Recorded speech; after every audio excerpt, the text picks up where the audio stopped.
And this one is about marketing technology, and I would like to introduce my friend Yang from R3, who will be our moderator for today. Guys, please come on up. Thanks.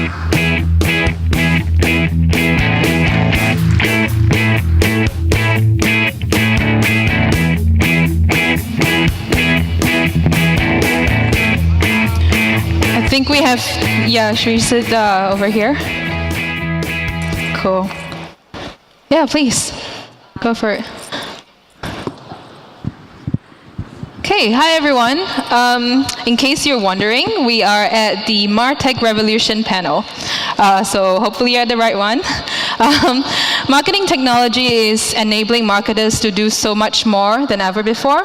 It's propelled by a new era of cloud and digital-first economy, and it's introducing digital tools that make it possible for them to automate tasks and make data-driven decisions.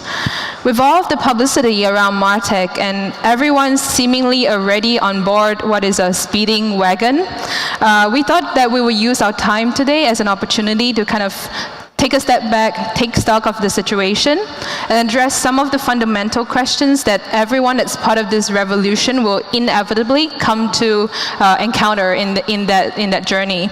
So with me, I have three panelists today. Emmanuel, he's an entrepreneur. He's currently the founder and CEO of Art of Click. It's a premium ROI-driven mobile advertising agency and ad network that focuses on bringing post-click conversions. Mahdi, he is Chief Strategy Officer at Sunteng, which also owns BiddingX, a leading big data and advertising technology company in China, one of the largest DSPs as well. And Yi-Wen, she is the co-founder of Content.co and its head of content. Content.co connects companies to the best talents and experts in marketing and innovation to fulfill their talent needs. So it's worked with various Fortune 500 businesses and government agencies, and they help to deliver talent solutions. So I guess just to start off and help everyone in the audience map where you are in the whole sort of ad tech and martech ecosystem and landscape, could you talk about the kind of functions that you would serve best, the kind of needs that you would serve best that an advertiser would have? Maybe we could start with Mahdi. Can everyone hear okay on the mics? Okay, perfect. So as Yang mentioned, so we're essentially a demand-side platform. And if you strip away the jargon, basically that means we essentially help you use data to do better targeted marketing. So in terms of the kind of wider ad tech ecosystem, in terms of where we sit, it's a mix of running campaigns for the likes of Lancome, doing brand building. So when you're using the equivalents in China, where I'm based, of YouTube, so Youku and iQIYI, we essentially support branding style campaigns. Or for a lot of gaming companies on user acquisition, when they're essentially launching a new game or expanding the market, we essentially help them run these data-driven campaigns. So that's kind of, in short, what we do. Does it work? Yeah. So, Art of Click is also a DSP, a mobile advertising platform, so we have a similar positioning. So in the marketing technology sphere, we focus on advertising. Our background is really around performance, optimization of campaigns on the performance side. Whatever happened after the click, whatever happened after the impression, can be a download, can be a registration, can be a lead, can be a sale, can be whatever. Technology and solution optimize on that basis. We have extended this technology to branding advertising, to allow marketers to buy inventory, impressions, media for branding purposes, but still with a secondary KPI approach on whatever happens after this exposure. Great, thank you. Okay, so I'm Yi-Wen from Content.co. We are a talent network for a lot of content and digital talents in Asia Pacific and beyond. So we work a lot with marketing teams, corporate communications teams, digital teams, both for brands as well as agencies, where there are so many different campaigns, so many different projects that they work on. And a lot of these companies bring the expertise in-house, but at the same time they understand that as they transition from, let's say, outsourcing everything to an agency, they are lacking certain skill sets, or there isn't requirements for full-time head counts for different project requirements, right? So they tap on our network on demand. We assess and curate for the right expertise. And we find that these talent requirements change from every 6 months, every year, because of how rapidly the whole industry is changing. So it helps to constantly update that network as well. Cool. So I think that's interesting that you touched on in-housing, and not to put you all sort of at loggerheads with each other, but what would be some of the considerations for an advertiser to have, or an evaluation framework, if you will, for whether in-housing would be appropriate for them? Maybe Yi-Wen want to give your point of view first? Okay, sure. I think 3 words: cheaper, faster, better, right? That's usually how the evaluation criteria is. So I think we work with hundreds of brands across the region and beyond.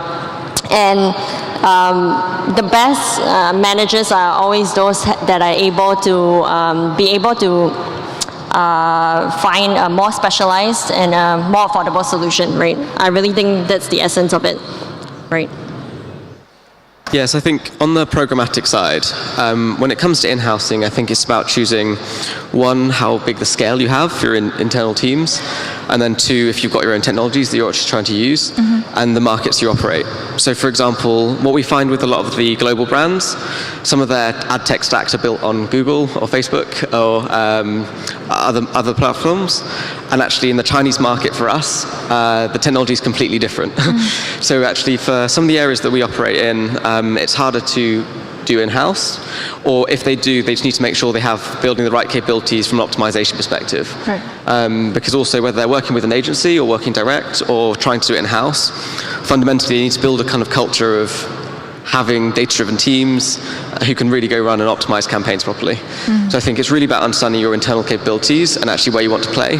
And actually, you probably don't want to be building a lot of the tech in-house yourself, because if you're an agency or you're a brand, to put the tech investment that it takes for a 200-person technology team is a very, very different level. And so I think that's kind of the framework you should be thinking about. Okay. Well, on the side, 3 words we hear from agencies when they engage with us. Efficiency in performance, because again, we're in performance advertising, so they want to make sure that our platform delivers results, which is our USP. Scale, because once you get results, once you're able to engage users into performance advertising, you want to be able to reach as many as you can. The third word we hear most with agencies is self-service. They kind of like to do it themselves and to be able to integrate with their own DMP, data management platform, and to allow their media planner to book their campaigns themselves.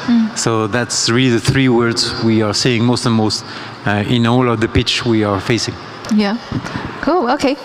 So bring it back to sort of the key challenges that a brand would face as they embark on this marketing transformation journey. One of the first things they got to think of is how to, create the right kind of RFP document or the right kind of evaluation frameworks for finding the right vendor for their needs. So if you were to write those kind of documents yourself, in a way that will help you to highlight what sets you apart from other solution providers, what would be some of those key things you would want to address? So I think it partly depends on the objectives of the brand or the agency essentially delivering the RFP. So for example, for some of the brands, it might be more important to make sure that your brand is put in the right environments. And so actually you probably want to be looking at things like transparency, brand safety, and the integrations they kind of work with. If, for example, it's more on a performance basis, then naturally they might really want to understand, okay, how do you really go drive performance? How tech-led is the technology? And so one of the things that we see in the Chinese market, which is especially very noisy, is that I think when you're choosing a vendor, try and understand the background of the teams and even the amount of technology within the teams as a proportion of your whole workforce. Because what you'll find is very AI-driven ad tech companies with 95% in business development and 5% technology. And so very quickly, actually, you can probably start to try and identify actually which of the companies are really building technology versus smoke and mirrors. When it comes to branding, I mean, brands and agencies start to all agree on 3 words: viewability, in-target, validation. So definitely, as a platform, you will be assessed. Any partner will be assessed on the 3. When it comes to performance, the way we shift the discussion is, if your objective of campaigns is about leads or registration or sign up or downloads or sales or whatever, just simply get into a cost model where the brands or the agency will only pay for a cost per registration, cost per sale, whatever. And that allows us to pretty much qualify the results of their partner. So that's what we're doing. Right. The 3 metrics on branding and cost per whatever the metrics is on the other side. Okay, so clear objectives. So for us, I think just to reiterate, we are a content and digital talent network. So a lot of the teams that a lot of our clients that we work with, when we reach out to them, a lot of them are regional teams. So one of the evaluation criteria is, what's your regional presence, right? For us, we are based in over 8 markets in the region. So if you're trying to reach out to subject matter experts or even content and digital experts with local knowledge, we can offer that. That's one. The other one is we offer risk-free guarantees. Whenever you're working with a new talent, it's always an onboarding process, right? We can vet, we can assess, and we do that for our talents. But if it doesn't work out, it could be a stylistic difference, we do an automatic replacement of the talent. And third one is, yes, we assess every single talent on our network, because we know of a lot of freelancing sites out there. I'm not going to name names, but if you try out to outsource one kind of project, sometimes you have to try 5 to 10 different talents before, and hopefully one turns out okay, right? On our platform, we assess, we vet all the top talents. So you could have like ex-journalists from Financial Times. You could have an ex-banker turned writer on our network, and we make sure that they are all vetted and they are able to hit the ground running. So I'd say these 3 are the main criteria. I think just one of the other things is just also, if you're an agency or brand, don't become KPI blind as well. So sometimes, because of the technology and the tracking that's there, sometimes we only focus on those metrics, and actually you kind of forget what the purpose was as a brand, the real objective you're trying to achieve.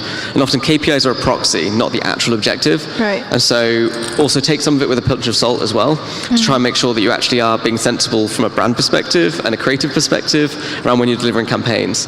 Because otherwise it's too easy to spend time staring at Excels and following which of the media channels are driving the best click-through. But actually, when you look through at the site lists and you see the transparency on it, it's just not the right place that your brand should be. And so I think there's also, even as much as we are obviously promoting data-driven kind of ways of looking at things, and we work with a lot of gaming clients that measure on an ARPU basis, so average revenue per user. If you're a brand especially, like, try and also think about what your real objective was to engage with them in the first place. Okay. Do you have anything to add from a mobile perspective? From a mobile perspective, do you have anything to add about KPIs, especially that clients should be focused on, or any shifts in how you've seen clients think about KPIs? Well, I mean, again, on mobile, and when it comes to KPI, performance KPI, most of the campaigns kind of focus on 2 things: either on a download, whether it's a game, whether it's an app. Some brands go for an app, which is a little bit strange, but doesn't matter. They will focus on these particular metrics, or on lead and sales generation. So that's the 3 kind of KPI we see most. I mean, for a brand, really performance-driven sales. So really getting down to the bottom of the funnel and proving that it's driving that ROI. Yeah. So we're getting some questions about marketing metrics that are important in determining ROI 5 years ago, but are obsolete now.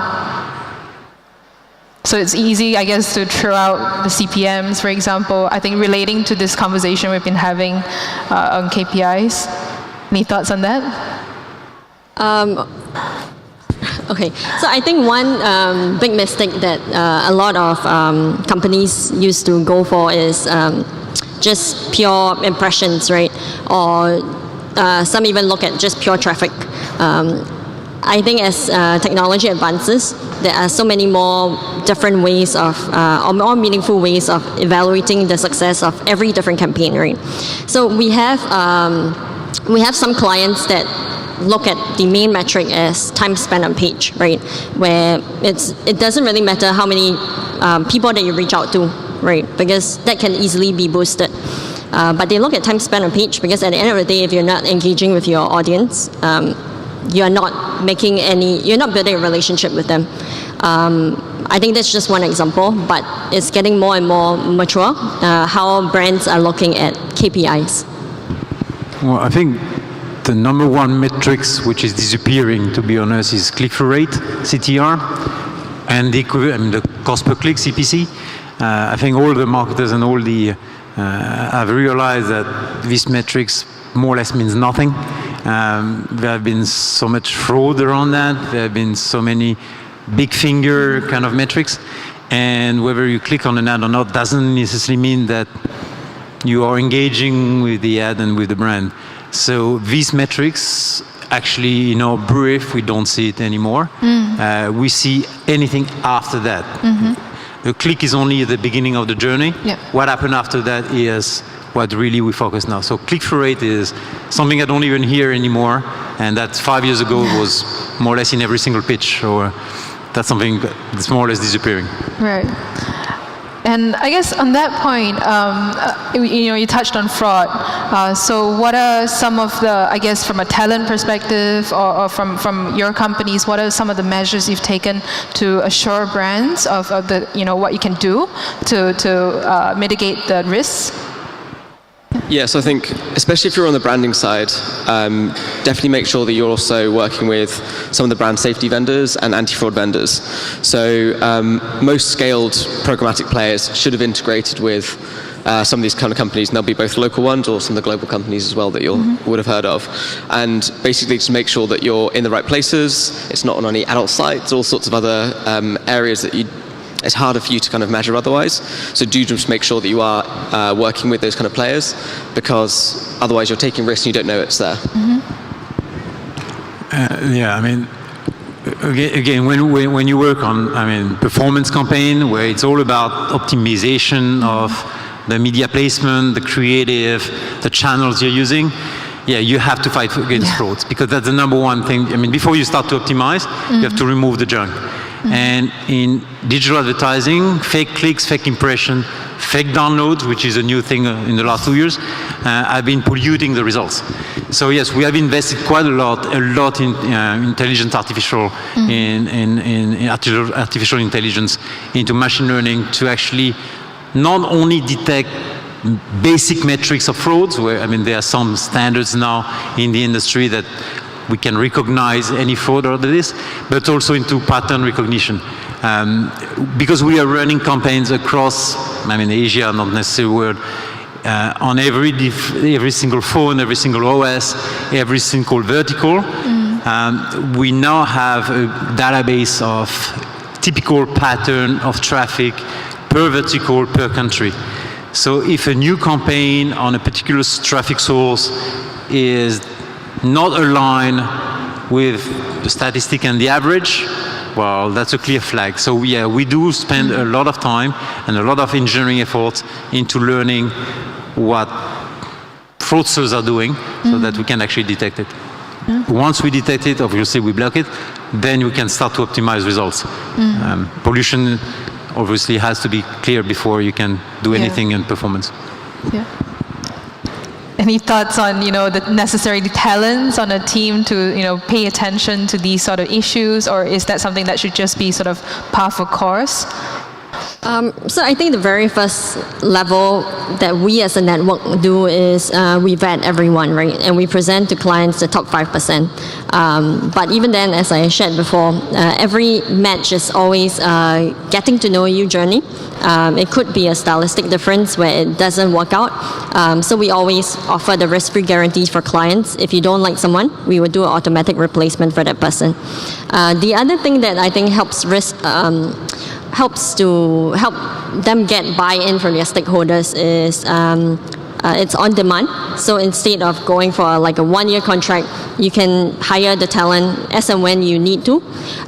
This helps them to experiment with many different types of technologies, many different types of campaigns, because I think that's what digital marketing is about, right? Rapid testing, and those that are able to test and monitor with the right KPIs, that helps them to be able to be assured that they're not locked into something that doesn't work at the end of the day. So I see an interesting question that's coming up at the top. Some tools that each of you would recommend that a startup can tap on to make better data-driven decisions, because I think we've sort of entered this conversation in very much a big advertiser mindset, you know, all the things possibly that you can do to optimize your performance and to make sure that everything works well for you. So any kind of advice to startups on the kind of Martech or EdTech or just technology that they should be investing in? So I think, so without recommending specific products, but basically make sure if you're an early stage startup, it's quite easy because you have a lot of control over your own site. So just make sure you have proper analytics set up. You're doing things like A/B testing, and then it also means that when you run ad campaigns, you can also just make sure that you're actually then pushing and testing these your campaigns to see which ones actually optimize the best. So like often people think about programmatic in a very simple way of saying it's just a way of buying media, but fundamentally you should be using it as a route to try and test different messaging and then see and actually push that to different landing pages on your site and see if it converts. And if it's an early stage startup specifically, you might not necessarily want to use, say for example, programmatic straight away, because you might actually want to find out how does your organic traffic convert through your site, and then you have a better benchmark to also evaluate vendors by when you actually start doing it. But if you do, I'd do things like retargeting, because that's a really easy way of taking people that are already engaging with you, they already know your brand, and if you're a startup then they've really gone and found you, and then making sure that you then retarget and convert those types of users, and then kind of scale up from there. And I think when thinking about all these types of technologies, just experiment and test and see what works and what doesn't work, and then change and adapt. And that's one of the biggest differences between 5 years ago and now, is that you don't have to wait till the end of a campaign, run a 3-month review, and then change what you're going to plan for next year. You can basically change in real time, change the channel, see what works. If it doesn't work, then change it. And I think taking that mindset when you do it is just simple things that startups should normally tend to do anyway. Yeah. Do you work with any more startup type companies? I mean, if the question is what platform or solution I recommend to a startup to drive acquisition on the mobile, definitely Art of Click, because it's what we're doing. But I would say that most of the startup, most of the small company, and even the big ones, will start anyway by engaging on platform like Facebook and Google. They remain, basically the standard and what all the SMEs and the startup will start with. These guys have tools easily approachable by any startup. So that's usually the starting point for advertising with Instagram now, but for all startups. Yeah. I'll definitely recommend some account-based marketing tools and marketing automation tools. So we work with a lot of B2B brands, and I think a huge interest has been in account-based marketing, right? Where you are really reaching out to the most qualified leads and figuring out exactly what are the latest trends and conversations they're having, so that when you create content marketing campaigns around it, it's really in line with what these these really hot prospects are talking about. So I think there are quite a number of tools out there, but it really is very worth it to just check it out. And there are so many. They have like thousands of topics across so many different types of organization profiles. You can get really good quality insights from just checking it out. Yep. The other thing as well is just that when you look at some of the new companies that have come about in things like gaming, for example, is one of the first areas that have heavily used digital channels to go acquire users, and you can see how fast they've scaled. Even when you look at some of the new brands coming out that are doing direct to consumer, they're also heavily using these kind of methods to then do acquisition later on as they scale. So if you can work out what the right metrics look like and the channels work for you, you can really scale in very, very different ways that's fundamentally different to the ways that traditional organizations have done it. So really do just try and test and understand which channels do work for you. Because if they do, they can actually help you build a real direct relationship with a consumer as a brand, where you no longer have the intermediaries that the predecessors used to have. And so when you look at companies like Gray's, Warby Parker, all these kind of organizations, Dollar Shave Club, they've all used heavy marketing on digital to go acquire users at scale. So when you do understand those metrics and you get it right, then it's incredible what you can basically build. Cool. And I think another question on the board touches on automation. So I'm sure a lot of people in this room have seen the studies that have been done on how likely are each kind of careers to be replaced by robots and AI, and I'm sure that's caused a lot of panic in the room before. But what are your thoughts on, just broadly speaking, what are the limitations of using AI and machine learning, and are there any irreplaceably human tasks or skill sets that still will be part of the equation? So I think if you think about campaign optimization, for example, you're probably going to have some of those areas where you have lots of data analysts sitting, peering through Excel sheets, trying to match numbers across to try and check which channels are working. Those are the types of roles that are probably going to be more automated more quickly. But even, for example, when you're running campaigns, you have optimization that often happens at two levels. So for example, within a DSP or the kind of ad platforms, you might have optimization at a data level that says, these types of ad placements on these categories of websites for this different type of user sets will perform better. And that is done algorithmically rather than having someone manually do it. Because in programmatic, all of this processing is done in about 100 milliseconds, so very quickly. So that's kind of done at that level. But there's still a very much human level as well, which is kind of thinking through from a human perspective, what's the customer journey and what different strategies do you want to test? So for example, if we're running, so if you imagine someone like IBM, for example, and they're running financial services software, we might think, okay, we'll run a campaign in Shanghai during daytime hours on a desktop computer in the Pudong district, so the financial district of Shanghai, because we know that those people typically are going to be in the financial services sector that we can go target. That's a very human decision to say, we're going to test this strategy. And then you'll run a separate strategy trying to target those individuals when they're on the commute, on a news application, in the commuting hours, and on Jinro Toutiao or one of the local news sites. That's a very, very human kind of, you have to use your kind of human knowledge to understand the consumer journey for which strategy you're going to test. And then where the data comes in, the automation comes in saying, okay, which of these channels is converting, which of these channels are performing, where shall I be shifting my media budget, and which of these creatives are working best? And so there's two different levels, I think, and that's why I think the technology we build should basically augment the teams within our organizations versus just fully replace everything. Sure, yeah. Any thoughts on that? Yeah, I think I more or less already answered this previously, but so we're not really looking at marketing per se in Autoflick. We're looking at advertising, so mobile advertising, but advertising. So advertising on the performance side, I would say everything is automated now. I mean, the days of spreadsheets and you're looking one line by line of every single placement, every single creative. I mean, you can easily replace that by programming and by algorithm. So that's what we're doing. So today to create, manage, optimize a campaign on a performance side, you know the KPI, you know what the campaign is supposed to deliver, and actually the algorithm, the platform will do it for you. Testing all the combination, comparing all the combination, shutting down the channels, moving the budget to the right ones. That's almost automated. Linked to one of your questions on the table, but on the branding side is slightly more complicated, because to assess the results of a branding campaign, an awareness campaign, even a customer satisfaction campaign is not that easy. You still have to rely on surveys or panels or whatever. So to fully automate brand campaigns is slightly more complicated. The way we do it, we will derive secondary KPI around that, around engagement, like that customer engagement. Let's say if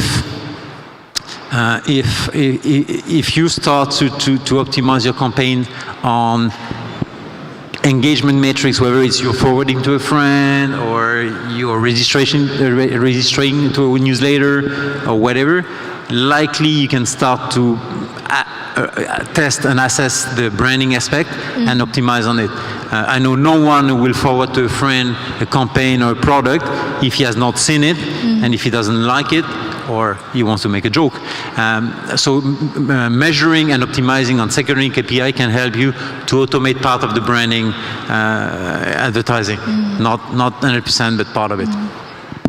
The other thing is it should be more fun. So if you're sat in a creative agency or sat in the advertising world, given the data you have to play with now, you can actually be way more creative on the campaigns that you ever had than you ever could before. And for the first time, you can also get feedback.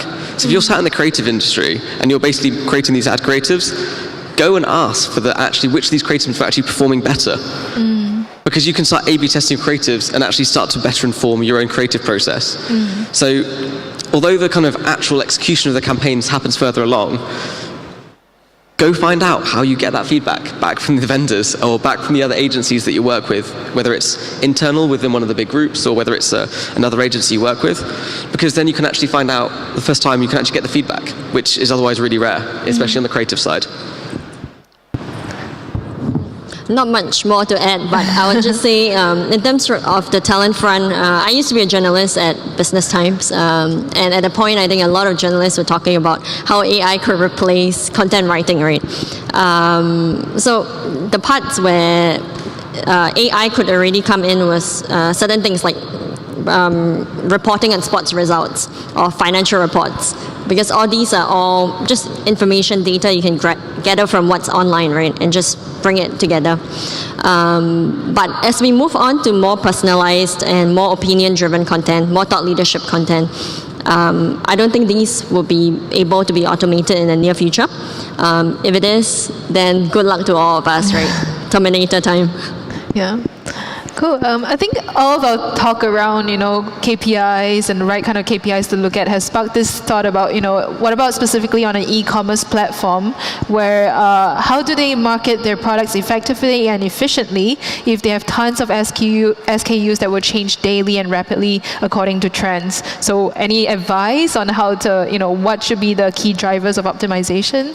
I mean, if you're in e-commerce and you're only e-commerce, then you're kind of spoiled in the sense that your channels are digital that people purchase through, and your acquisition channels are typically digital as well.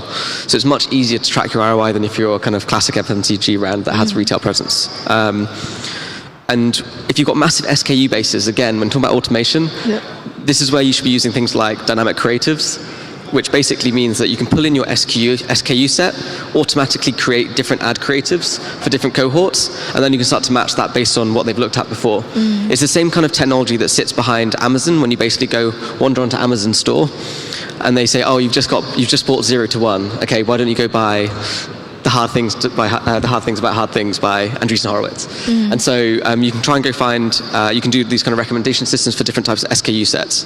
And some bits can be just rule-based, or other ones can be optimized by using machine learning. So if you're an e-com, then you should probably be fully utilizing your full SKU set, and it also means that your creatives are basically fresh, so you're not bombarding the same messages to the same people all the time as well. Do you deal with a lot of e-commerce clients? I mean, that's exactly this. I mean, it would apply across the board. I mean, there's no way a Lazada can optimize their campaigns using Excel spreadsheet and human beings. You have to go for automation, for sure. Right. Okay, so the question after that is, with Martech, does it mean that it's important for marketers to be all-rounders than specialize in an area? What are your thoughts on that? Maybe speaking from experience with the marketers you've encountered, the teams that you work with. So I think marketers should try and understand a bit more holistically about what's happening on their, holistically for their brand or their organization. So I think one of the things we've noticed actually even, sometimes you find in some organizations, they think they've got a head of digital, a head of TV, a head of radio, or a head of out of home. And what it means is that each of those leaders are only incentivized to try and push spend into their own channel. And fundamentally, actually, you should be thinking much more cross-channel. So I think you should be trying to understand how these channels actually work together. Because, for example, if you do a massive brand awareness campaign, and then the real consumer journey is that those consumers are going to go search up your brand afterwards, you should probably be matching that with some SEM budget as well to capture the demand when it goes. Because if you're Adidas and get everyone super excited about running the marathon, and they go on and go look up trainers, and then Nike's covered it all on SEM, then actually you're going to be feeding that. You're going to be feeding a competitor with all the channels that you drive. And so, understanding holistically how these channels work together is really important. But then equally, I think just taking a very sensible data-driven mindset and being willing to change, willing to learn these different technologies, not being stuck, is really important. So I think, because obviously this is kind of looking at ad tech and martech as well. Yeah. I think when you look at enterprise technology as a whole, sometimes people go for these kind of big all-in-one solutions for absolutely everything. But marketing is slightly different, actually.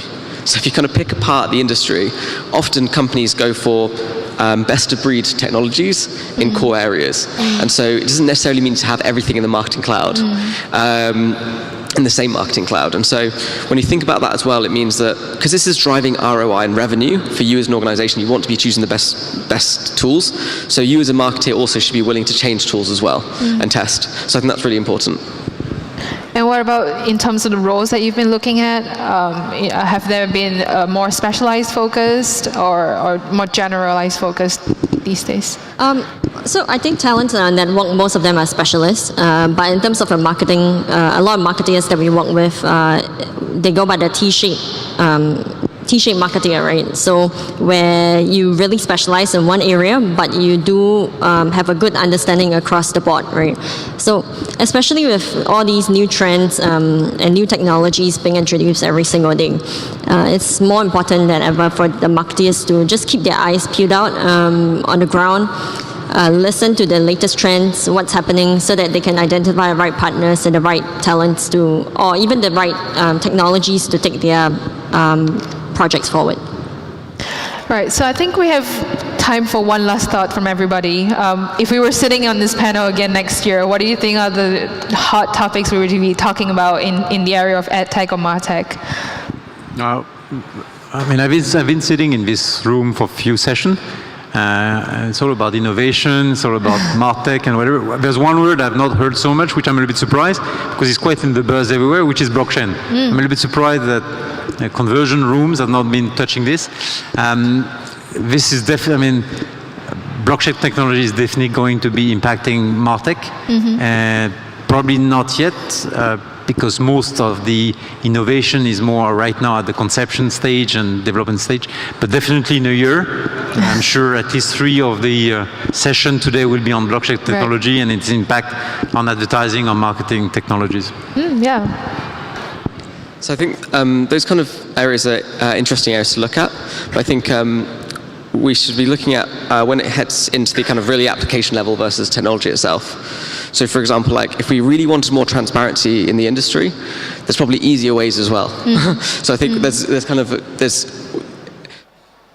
we can do things how we basically choose vendors to all sorts of things. And to really try and drive those changes, you need a lot of user sentiment to try and drive and make it scaled, so that actually makes sense for advertisers and also protects the interests of the users.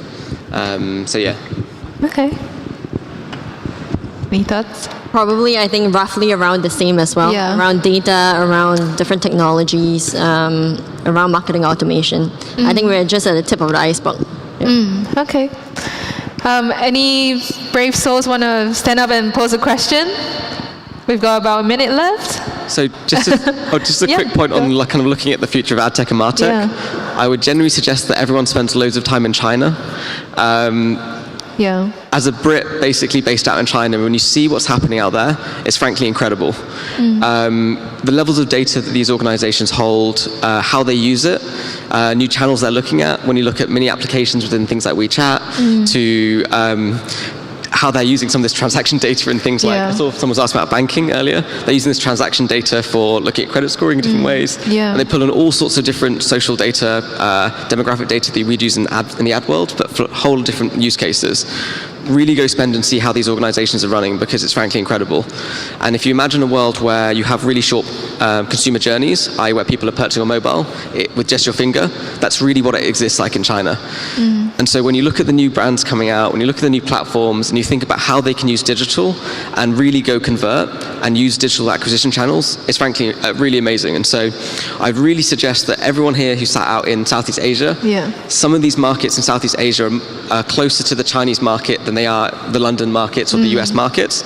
And so if you go spend time understanding China, it might give you a view around why is organizations like Grab going and doing things like payments or doing last mile delivery or Right. food commerce and all those kind of areas. So that's my one recommendation if there's one takeaway from that. Yeah, I completely agree about China. I think as marketeers and as people who work in the advertising landscape, we often read about how advanced China is getting and just being way ahead of the curve, but nothing really speaks to it as much as somebody who goes there and personally experience it, and then come back and you often hear them say, wow, I never knew you could order something and someone will pick it up for you and deliver it to you in 30 minutes. Like that's something that's not possible in a lot of Southeast Asian countries currently. So there's a lot to be looking at in China for sure.